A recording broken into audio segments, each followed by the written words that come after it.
Tayo na good guys, may da kaming gimpalit na collectible from McDonald's. 12 Zodiacs. Ang amon nakuha is snake. Yan na, i-open natin.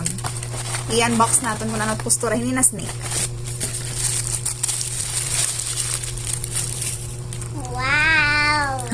Wow, wala pa nga. First pala ininamon na I want to see. Zodiac. Direk nakilala na iya. Pero bagahiyat duck. Ngayon na siya init iya, parang casing. Ang casing. Aniya mascot. Awan niya costume and snake. Charan! So cute. Pwede hiya pan display or toy. Mommy, it's a Pero himon baby, kani pan display. Mommy. Dire la gubaon ni Ivy. Like it? Yeah, it's so cool.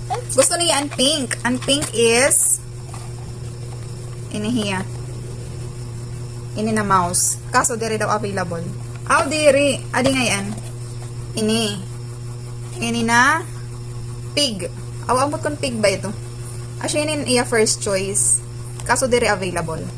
So kung papili ko hiya na kadto, asya niya gusto. It's a snake. So kung gusto niyo ato la ini ha McDonald's. Tikmaram hay ba na branch na yan. Pero didi ha man branch. Haabo kay branch ngayon guys. Ayun lang. Bye.